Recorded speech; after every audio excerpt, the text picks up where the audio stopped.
करीब से देखें, मैं आपके लिए लेके आया हूं एक्टिव पैसिव वॉइस की एक ऐसी चमत्कारी वीडियो जिसको फॉलो करने के बाद एग्जाम में सिर्फ ऑप्शन देख के आप 2 सेकंड में आंसर निकालोगे। मेरे साथ बने रहे वीडियो के एंड तक और सीखें ये चमत्कार।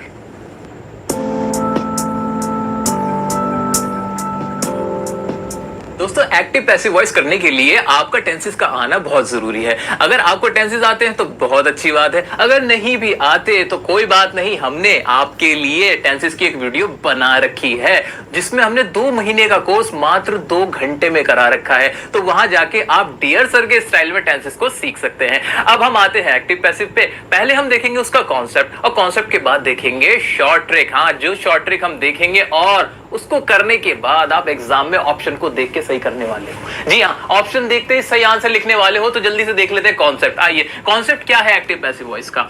तो एक्टिव पैसिव वॉइस को समझने के लिए हमें पहले समझना पड़ेगा सेंटेंस को। भाई, सेंटेंस 3 चीजों से मिलकर बनता है। एक होता है हमारा सब्जेक्ट, एक होती है हमारी वर्ब और एक होता है हमारा ऑब्जेक्ट। यही तो होता है, ठीक है। ये 3 चीजें होती हैं। सब्जेक्ट कौन हो गया, जो काम करता है। ऑब्जेक्ट कौन हो गया, जिसके ऊपर काम किया जाता है। और वर्ब, जो भी हमारी क्रिया हो रही होती है, जो भी हमारा काम हो रहा होता है। अब तक जो भी आप पढ़ के आए हो ना, जो भी आप पढ़ते हो, उन सब के अंदर आप सब्जेक्ट पे फोकस करते हो कि काम जो कर रहा है वो पहले आता है। ऐसा ही तो होता है। फॉर एग्जाम्पल, मैंने आपसे कहा कि मैं साइकिल चलाता हूं।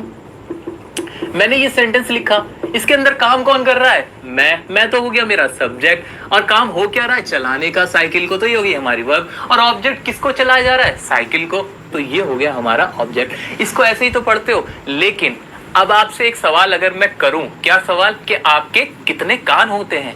जी हाँ, आपके कितने कान हैं, 2 कान होते हैं। अच्छा, 2 क्यों होते हैं। 2 कान हमारे इसलिए होते हैं ताकि हम कान को चाहे इधर से पकड़ें या इधर से, बात एक ही रहेगी। जी हाँ, इसी तरह का कॉन्सेप्ट ही है एक्टिव पैसिव वॉइस का।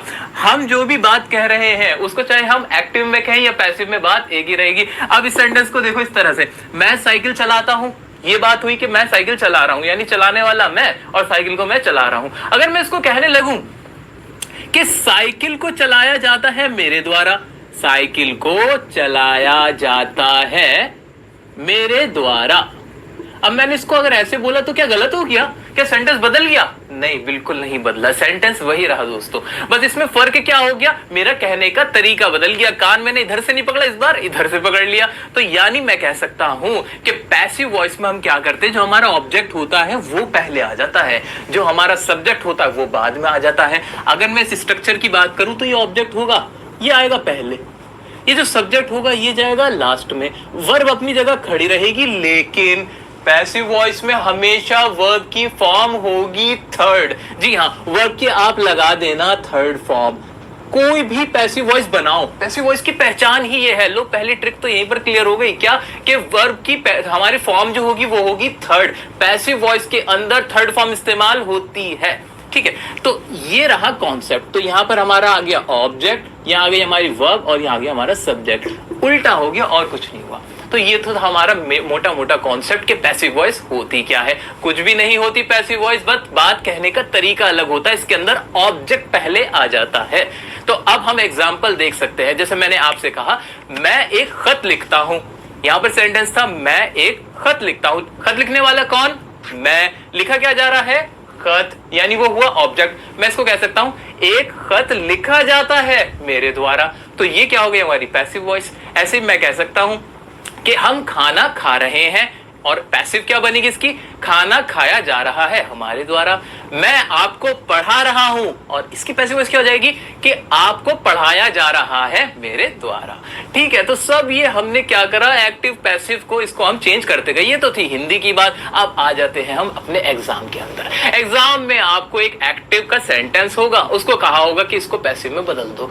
तो कैसे करोगे उसकी ट्रिक अब हम देखेंगे। दोस्तों, जैसा कि मैंने आपको बताया है कि पैसिव वॉइस के अंदर वर्ब की थर्ड फॉर्म इस्तेमाल होगी। कोई सा भी पैसिव वॉइस होगा, फॉर्म आएगी थर्ड। तो ये तो दिमाग में रख लेना, भूलना मत बिल्कुल भी। अब आओ देखते हैं हमारी पहली ट्रिक। पहली ट्रिक क्या है, कि कहीं भी अगर कंटिन्यूअस टेंस हो, कंटिन्यूअस टेंस कोई भी होगा, यानी उसकी मेन वर्ब की फर्स्ट फॉर्म के साथ आईएनजी आ रही होगी, ये तो होता है मेन वर्ब की फर्स्ट फॉर्म के साथ आईएनजी आ रही होती है, बिल्कुल क्लियर है। हाँ, कंटिन्यूस किसी का भी हो, जहां भी काम चल रहा होता है उसमें मेन वर्ब की फर्स्ट फॉर्म होती है और आईएनजी आ जाता है। जैसे कम होगा तो कम का कमिंग हो जाएगा, मेक का मेकिंग हो जाएगा, प्ले का प्लेइंग हो जाएगा, ऐसा होता है। अब जब इस तरह के सेंटेंस की पैसिव वॉइस आए, इस तरह के सेंटेंस की पैसिव वॉइस आप करने जा रहे हो, तो उसको बनाने का तरीका सुनो। उसको बनाने का तरीका ये होगा कि उसके अंदर बीइंग आ रहा होगा। क्या आ रहा होगा? BEING, being. ये वर्ड उसमें लिखा हुआ होगा। किसी का भी कंटिन्यूअस टेंस होगा उसमें फिर जो पैसिव होगी वो बीइंग में जरूर होगा। बीइंग कब आएगा? बीइंग तब आएगा जैसे अगर ये प्रेजेंट का कंटिन्यूअस है, इज एम आर के साथ यहां पे लगा हुआ था इज एम आर, तो इज एम आर के बाद बीइंग आ जाएगा। अगर ये पास्ट कंटिन्यूअस की थी तो वाज वर्ब के साथ बीइंग आ जाएगा, लेकिन ये बीइंग जरूर आएगा। अच्छा, वर्ब की कौन सी फॉर्म आएगी? हाँ, वर्ब की तो थर्ड फॉर्म ही आएगी, तो वो तो सोचने वाली बात ही नहीं है। हमें बस ये वर्ड याद रखना है कि अगर कंटिन्यूअस का एक्टिव वॉइस है और पैसिव वॉइस का हम ऑप्शन ढूंढ रहे हैं, तो हम वो वाला ऑप्शन देखेंगे जिसमें बीइंग आ रहा है और उसको करेक्ट कर देंगे। आंसर मिल गया आपको सही और आपको मार्क्स मिल गए। आओ चलो एग्जाम्पल देखो, जल्दी से आ जाते हैं, एग्जाम्पल देखते हैं। मैं यहाँ पे आपको लिख देता हूं एक, यहाँ पे लिखते हैं हम एक एक्टिव वॉइस का एग्जाम्पल। एग्जाम्पल हो सकता है जैसे वी आर प्लेइंग क्रिकेट। इसका मतलब क्या हो गया कि हम क्रिकेट खेल रहे हैं, हम क्रिकेट खेल रहे हैं। और मैंने देखा यहाँ पे आर प्लेइंग यानी ये प्रेजेंट कंटिन्यूअस का है। रूल क्या है? ट्रिक क्या है? ट्रिक ये है कि हमें बीइंग लगा हुआ मिलेगा। अब इसका ऑप्शन क्या हो सकता है? इसका ऑप्शन आपको कैसे मिलेगा? We are playing cricket, object पहले है, cricket is played by us। एक ऑप्शन क्या हो सकता है? Cricket was played by us। एक ऑप्शन है आपका we have played cricket। और लास्ट ऑप्शन है आपका cricket is being played by us. चार ऑप्शन है, ये हमारा क्वेश्चन था। ट्रिक क्या थी? बीइंग वाला पकड़ना है। बीइंग वाला कौन सा है इसमें? Cricket is played by us नहीं है, cricket was played by us नहीं है, वी हैव प्लेड क्रिकेट नहीं है, क्रिकेट इज बीइंग। अरे सर ये वाला, ये रहा बीइंग आ गया। अच्छा ये रहा। अच्छा, वर्ब की कौन सी फॉर्म है? सब में थर्ड थी वैसे तो, लेकिन इसमें हमें देखना कि थर्ड फॉर्म है। हाँ जी थर्ड फॉर्म भी, ये वाला रूल भी क्लियर हुआ, यानी ये पैसिव है, बिल्कुल सही है। थर्ड फॉर्म आई, बीइंग आ गया। आपका आंसर आपको यहां पर मिल गया। ये तो एक एग्जाम्पल था। आइए अब हम वो एग्जाम्पल करते हैं, वो वाले एग्जाम्पल जो एग्जाम्स में पूछे जा चुके हैं, और ये वाली ट्रिक अप्लाई करनी है। इसी ट्रिक को फॉलो करके देखना कैसे हम आंसर लेके आएंगे। दोस्तों अब आप अपने अपने स्टॉप वॉच निकाल लो और देखना कि कितने सेकंड्स में आपका आंसर निकल के आता है। हाँ जी, जैसा कि आपके स्क्रीन पे क्वेश्चन आ रहा है, पास्ट एग्जाम में पूछा हुआ क्वेश्चन है। आइए क्वेश्चन पढ़ते हैं। क्वेश्चन क्या कहता है? Select the one which best expresses the sentence in passive voice. के पैसिव वॉइस बनानी है और सेंटेंस लिखा हुआ है एक्टिव का। Sheela was writing a letter. जी ट्रिक क्या पड़ी थी? ट्रिक ये देखी थी कि अगर कंटिन्यूअस हो तो ढूंढना है ऑप्शन बीइंग वाला। और ढूंढते हैं, ए ऑप्शन में बीइंग है नहीं है, बी में ऑप्शन में बीइंग है हाँ है। जी आंसर मिल गया, आंसर है आपका बी। अब देखो कितने सेकंड में आंसर आया। जी हाँ, अब आप देख लो कितने सेकंड में आया आपका आंसर। आंसर हमने ढूंढ लिया बिल्कुल। अच्छा, अब एक चीज देखनी है आपको, वो चीज ये है कि डी ऑप्शन में भी बीइंग आ रहा है। अरे सर इतने इंटेलिजेंट तो आप हो कि हमारा जो सेंटेंस है, जो क्वेश्चन है, वो पास्ट टेंस में था, तो पास्ट की पैसिव वॉइस पास्ट में ही तो बनेगी, जबकि डी में हमारा इज आएगा जो कि प्रेजेंट है, इसलिए डी ऑप्शन हमारा बिल्कुल नहीं होना। तो ये तो कॉमन सेंस की बात थी। तो देखा कितनी आसानी से हमने ट्रिक को फॉलो करा, आंसर निकाला। एक और क्वेश्चन देखेंगे अभी। एक क्वेश्चन ये आया हुआ है कि समवन इज फॉलोइंग अस और इसकी पैसिव वॉइस बनानी है। ट्रिक क्या है? इज फॉलोइंग समझ में आ गया, प्रेजेंट कंटिन्यूअस है। क्या ढूंढना है? बीइंग ढूंढना है। बीइंग ढूंढो। ए ऑप्शन में बीइंग है नहीं है, बी में बीइंग है हाँ है, लेकिन सी में भी तो बीइंग है, लेकिन आपको जैसे पता है वो पास्ट है, वर लगा हुआ है, तो आंसर आ जाएगा बी, बिल्कुल कॉन्फिडेंस के साथ आएगा। अच्छा एक चीज और समझ लो दोस्तों, क्या कि जो आंसर है वी बन गया, अस का वी बन गया, वो ऐसे बन गया कि जो हमारा ऑब्जेक्ट था वो सब्जेक्ट हो जाता है हमारे पैसिव वॉइस बनाते हुए, तो सब्जेक्टिव केस लग गया, अस का वी बन गया, आप जानते ही हो, और समवन का समवन ही रहा, क्योंकि समवन का कोई प्रोनाउन तो है नहीं जो चेंज हो जाता। ठीक है, तो ये हमारा बी आया। अब अगला क्वेश्चन देखते हैं। अगला क्वेश्चन है हमारा where were they playing the cricket match. Sir ये तो डिफरेंट क्वेश्चन है, ये कैसे करूं? आपने बताया नहीं। अरे बताया तो है, ट्रिक वही तो है। ट्रिक क्या है? कुछ भी नहीं। इज प्लेइंग हो, वॉज प्लेइंग हो, कुछ भी हो, कंटिन्यूअस होना चाहिए। आपको तो बीइंग ढूंढना है। बीइंग ढूंढो ना, इसके अंदर बीइंग कहां है? बीइंग है, ए ऑप्शन में बीइंग है नहीं है, बी में है नहीं है, सी में है नहीं है, डी में है। भाई डी पकड़ लो, डी इसका आंसर हो जाएगा, कुछ सोचना ही नहीं। देखो कितना आसानी से बन रहा है, कोई भी टाइप का क्वेश्चन आ जाए, कितना ही लंबा क्वेश्चन आ जाए, बस देख लो अगर आईएनजी लगा हुआ है वर्ब के साथ तो आपको ढूंढना है बीइंग, और बीइंग जिसमें मिल जाए वो लगा दो आंसर, बिल्कुल खत्म बात। और क्वेश्चन देखेंगे सर, और क्वेश्चन देखेंगे, जितने क्वेश्चन है सब देखेंगे अपने। आज यहाँ पर हम पक्का करके जाएंगे कि एग्जाम में कोई भी क्वेश्चन आ जाए एक्टिव पैसिव वॉइस का, हम ट्रिक यूज करेंगे और टाइम बचाते हुए मार्क्स स्कोर करेंगे। अगला क्वेश्चन क्या है? अगला क्वेश्चन है हमारा the boys were digging a hole in the ground. इसमें भी डिगिंग आ गया, यानी आईएनजी लगा हुआ है, पास्ट का कंटिन्यूअस है, तो बीइंग देख लो, बीइंग पहले ऑप्शन में इसमें बीइंग है, हाँ है, आंसर तो इसका यही हो जाना चाहिए क्योंकि बाकियों में तो बीइंग है ही नहीं। सर इसका आंसर हो गया ए। अब लगा लो, आप सेकंड्स काउंट करो ना, कितना टाइम लगा आपको इतने सारे क्वेश्चन करने में। सर कोई टाइम नहीं लगना, इसी तरह हमने इस ट्रिक को फॉलो किया और सारे आंसर को निकाल लिया। अच्छा, अब एक और क्वेश्चन है, थोड़ा और टिपिकल क्वेश्चन देख लेते हैं, देखते क्या हम उसमें फंसते हैं। जी बिल्कुल नहीं फंसेंगे वैसे तो। दोस्तों क्वेश्चन है the police are questioning Mr and Mrs Sharma.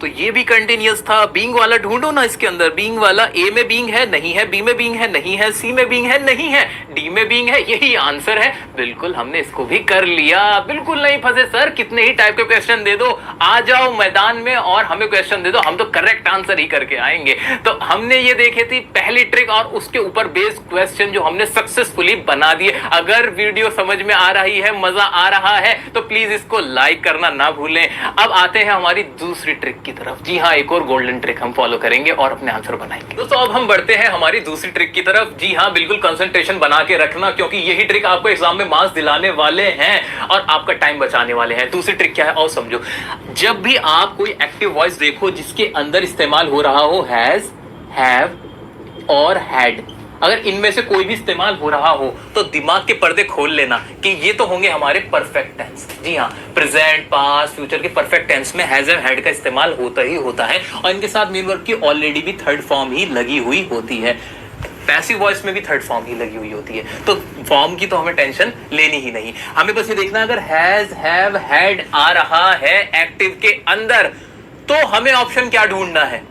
जी हमें ऑप्शन तब ढूंढना है बीन वाला। जी हाँ, हमें वो ऑप्शन ढूंढना है जिसके हैज, हैव और हैड के बाद बीन लगा हुआ हो। क्या लगा हुआ हो? BEEN। ये अगर लगा हुआ है तो ये करेक्ट आंसर है।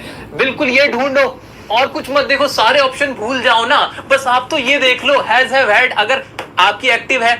पैसिव में क्या देखना? हैज, हैव, हैड के साथ बस बीन लगा हुआ होना चाहिए, कोई चेंज नहीं होगा, मेन वर्ब का भी कोई चेंज नहीं होगा। क्यों? क्योंकि अब तो पता ही है हमें कि पैसिव वॉइस तो किसी की भी हो, वर्ब की तो थर्ड फॉर्म ही उसमें लिखी हुई होती है। तो ये भी मजेदार ट्रिक है। अब इसके एग्जांपल्स देखेंगे और देखेंगे कैसे पास्ट जो हमारे एग्जाम में क्वेश्चन आ चुके हैं वो कितने आसान थे और आपके एग्जाम में भी जो क्वेश्चन आएगा वो भी आपको बहुत आसान लगेगा। तो आइए क्वेश्चन देखते हैं, ट्रिक को फॉलो करते हैं और करेक्ट आंसर चूज कर लेते हैं। तो क्वेश्चन है the government has launched a massive tribal welfare programme in Jharkhand. Sir question तो बड़ा टिपिकल सा है, मुझे क्या करना है? मुझे ट्रिक फॉलो ये करनी है कि मैंने देखा इसके अंदर हैज आया, यानी पैसिव वॉइस में इसमें बीन जरूर होगा। आओ बीन वाला ढूंढते हैं। ए ऑप्शन में बीन है नहीं है, बी ऑप्शन में बीन है हाँ है, सी में है नहीं है, डी में नहीं है, तो यानी मुझे पता चल गया कि बी मेरा करेक्ट आंसर है। बिल्कुल, कितने सेकंड्स लगे? कुछ भी नहीं। हिंदी सोचनी पड़ी क्या इसकी? नहीं सोचनी पड़ी। अगर हिंदी भी नहीं आती, क्वेश्चन समझ में भी नहीं आ रहा, तब भी करेक्ट आंसर लिख के आओगे, मार्क्स आपको जरूर मिलेंगे। आओ अगला क्वेश्चन देखते हैं। अगला क्वेश्चन है हमारा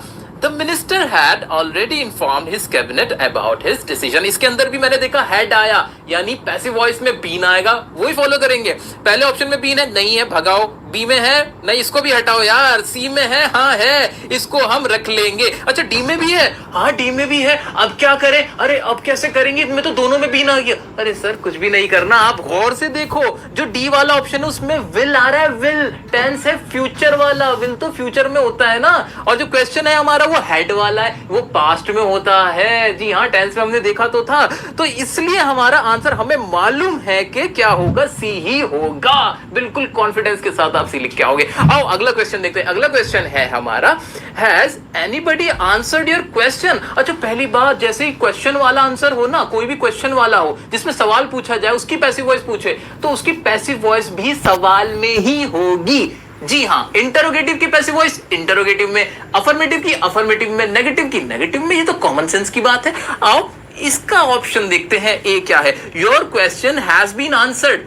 देखो इसके अंदर भी बीन आया तो ये करेक्ट आंसर है। नहीं नहीं नहीं, अभी तो सीखा क्या कि क्वेश्चन वाले का तो क्वेश्चन के ही सीक्वेंस में होगा, इसका स्ट्रक्चर गलत है। बीन जरूर आ रहा है लेकिन स्ट्रक्चर गलत है, शुरू में हेल्पिंग वर्ब आनी थी तो इसको हमने हटा दिया। अच्छा बी पार्ट में, बी ऑप्शन के अंदर बीन है? नहीं है। सी में है? हाँ है। क्या सी करेक्ट आंसर है? जी हाँ, इसका आंसर करेक्ट होगा सी, बिल्कुल। आओ अगला क्वेश्चन देखते हैं। अगला क्वेश्चन है हमारा the government has not approved the new drug for sale. इसके अंदर भी हैज आया, नॉट आया और थर्ड फॉर्म थी यानी हैज वाला ही हो गया। अच्छा तो इसके में क्या ढूंढना है? बीन ही ढूंढना है। जल्दी से देखते हैं। ए पार्ट में, ए ऑप्शन के अंदर बीन वाला है? हाँ है तो सही। और बी में है क्या? बी में भी है। अच्छा सी में है क्या? सी में भी है। अच्छा डी में? बस डी में नहीं, इसमें तो तीनों में बीन आ गया। अब इसको कैसे करें? अरे ट्रिक तो पता बीन आना है, ठीक है, लेकिन हमने एक बात क्या पढ़ रखी है? हमने पढ़ रखा है कि सब्जेक्ट का ऑब्जेक्ट हो जाता है और ऑब्जेक्ट का सब्जेक्ट हो जाता है। अच्छा इसके अंदर ऑब्जेक्ट क्या है? इसके अंदर ऑब्जेक्ट होता है पूरा कि हमारा है the new drug for sale, हमारा क्या है? इसके अंदर ऑब्जेक्ट है, यानी वो शुरू में आना था। लेकिन पहले ऑप्शन में मैं देख रहा हूं कि उसके अंदर तो सब्जेक्ट का सब्जेक्ट ही शुरू में रखा है, ये तो गलत हो गया। अच्छा सी में क्या रखा है? क्या कर रखा है? सी में भी कुछ अलग ही कर रखा है, यानी अगर जो करेक्ट आंसर है मेरा वो कहीं ना कहीं तो बी ही है। बी में पूरा प्योर हमारा ऑब्जेक्ट शुरू में आ रहा है और बीन का भी इस्तेमाल हो रहा है, यानी मेरा करेक्ट आंसर हो गया बी। बिल्कुल घबराने की कोई जरूरत नहीं है, कॉमन सेंस लगाओ गाइस, कॉमन सेंस, ट्रिक को फॉलो करो, मार्क्स लेके आओ। दोस्तों आइए एक और क्वेश्चन देखते हैं और ये थोड़ा डिफरेंट टाइप का क्वेश्चन है, लेकिन ट्रिक तो हमारी वही रहेगी। हाँ जी, ट्रिक ये रहेगी कि हैज हैव था तो बीन ढूंढेंगे। अच्छा अगर मैं आपसे कहूं कि पैसिव वॉइस में तो हैज हैव था तो बीन ढूंढा था, अगर इसकी एक्टिव बनानी हो तो क्या करोगे? इसकी एक्टिव बनानी होगी तो बीन हटा देंगे, बिल्कुल यही करेंगे, उल्टा कर देना है। आओ देखते हैं क्वेश्चन को। क्वेश्चन में है the plants have been watered by the gardener. जी ये पैसिव वॉइस है, इसको दोस्तों आपको बदलना है एक्टिव में। मैं क्या करूंगा? एक्टिव में बदलने के लिए ऑब्जेक्ट को बना दूंगा सब्जेक्ट, करेक्ट बात, और बीन हट जाएगा, बीन की जगह क्या आ जाएगा? हैज या हैव आ जाएगा, बिल्कुल सही बात। अच्छा अब देख लेते हैं हमारे ऑप्शंस क्या हैं। पहला ऑप्शन उसमें तो इज लगा, ये तो बिल्कुल नहीं है। बी में क्या है? बी में बीन लगा है तो ये भी नहीं है। सी में क्या है? द गार्डनर, बिल्कुल ऑब्जेक्ट जो था हमारा सब्जेक्ट बन गया और हैज आ गया थर्ड फॉर्म। जी बिल्कुल करेक्ट आंसर, सी हमारा करेक्ट आंसर है। आपको आंसर मिल चुका है और वो भी इस ट्रिक की मदद से। जी हाँ, हुई ना गोल्डन ट्रिक। जी हाँ, यही मैजिकल ट्रिक है जिसको फॉलो करके आप सारे क्वेश्चन को सही कर सकते हो। तो ये हमने देखी हमारी कुछ ट्रिक्स जिनके बेस पे हमने बहुत आसानी के साथ एग्जाम्स के अंदर बैठ के क्वेश्चन बनाए हैं। जी हाँ, सारे क्वेश्चन ये हमारे एग्जाम में आ चुके हैं और बिल्कुल बिल्कुल 100% चांस है, कोई शक की बात नहीं कि ऐसे ही क्वेश्चन बस थोड़ा बहुत चेंज होने वाला है, आपके एग्जाम में भी आएंगे और आप ये ट्रिक फॉलो करके बिल्कुल सही लिख के आने वाले हो। वीडियो आपको पसंद आई हो तो शेयर कर दे सारे में, कहीं भी कोई कंजूसी ना करे। वीडियो को लाइक कीजिए अगर आपको वीडियो पसंद आई। चैनल को अगर सब्सक्राइब नहीं किया है तो क्यों नहीं किया है दोस्तों, जल्दी से सब्सक्राइब कीजिए और हमारी आने वाली वीडियोस के साथ भी आपको ऐसे ही जुड़े रहना है और हमें सपोर्ट करते रहिए।